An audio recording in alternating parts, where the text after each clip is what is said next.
Hi friends, welcome back to my channel. నేను మీ నవీన్ కుమార్. ఈ రోజు మనం టీజీ డిఎస్సి సంబంధం అప్డేట్ అయితే రావడం జరిగింది. ఫైనల్ కి సంబంధించి అదేవిధంగా జిఆర్ఎల్ లిస్ట్ కి సంబంధించి అప్డేట్ అయితే రావడం జరిగింది. ఆ అప్డేట్ ని మొత్తంగా ఈ రోజు ఏంది, అసలు అప్డేట్ ఏంది, డిఎస్సి సంబంధించిన అప్డేట్ ఏందో ఈ రోజు వీడియోలో డిస్కస్ చేసుకుందాం. ముందుగా మన ఛానల్ ఎవరైనా కొత్తగా చూస్తున్నట్లయితే please do subscribe my channel. మీకు వీడియో ఖచ్చితంగా లైక్ చేయండి. ఎవరికైనా యూస్ ఉంటే వాళ్ళకి వీడియోని షేర్ చేసేయండి. మనం లేట్ చేయకుండా మ్యాటర్లోకి వెళ్ళిపోయినట్లయితే మనం డిఎస్సి ఎగ్జామ్స్ అయితే మనకు కండక్ట్ చేశారు, అయిపోయింది. కీ కూడా ఇనిషియల్ కీ కూడా రావడం జరిగింది. ఇప్పుడు ఫైనల్ కీ అయితే రావడం జరుగుతుంది అనమాట. ఫైనల్ కీ అప్డేట్ అనమాట. అదేవిధంగా జిఆర్ఎల్ లిస్ట్ కూడా మనకు అప్డేట్ ఇచ్చారనమాట. ఏ టైంలో ఇస్తాం, ఎప్పుడు ఇస్తాం అనేది దాని గురించి ఈ రోజు మనం వీడియోలో డిస్కస్ చేసుకుందాం. అప్డేట్ అంతే మొత్తం చూద్దాం. ఇప్పుడు ఇక్కడ మనం ఆర్టికల్ చూసుకున్నట్లయితే నేడు డిఎస్సి తుదికి వెల్లడి అనమాట.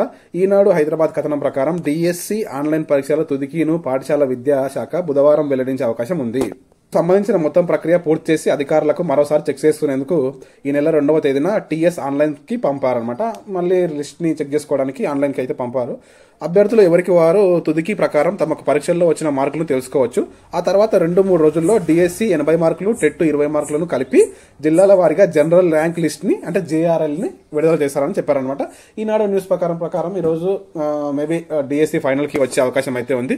అదేవిధంగా 2-3 రోజుల్లోనే జనరల్ లిస్ట్ అదే జిఆర్ఎల్ ని రిలీజ్ చేయడానికి అయితే మనకు అధికారులు అయితే అన్ని క్రియేట్ చేసుకొని రెడీగా ఉంచుకున్నారు అనమాట. ఇప్పుడు మనం ఈ రోజు అయితే ఫైనల్ కి అయితే రావడానికి అవకాశం ఉంది. ఈ ఇన్ఫర్మేషన్ మొత్తం మీకు అయితే ఖచ్చితంగా వీడియోని లైక్ చేయండి. ఎవరికైనా యూజ్ అనుకుంటే వాళ్ళకి వీడియోని షేర్ చేసేయండి. నేను నవీన్ కుమార్, సైనింగ్ అవుట్. జై హింద్.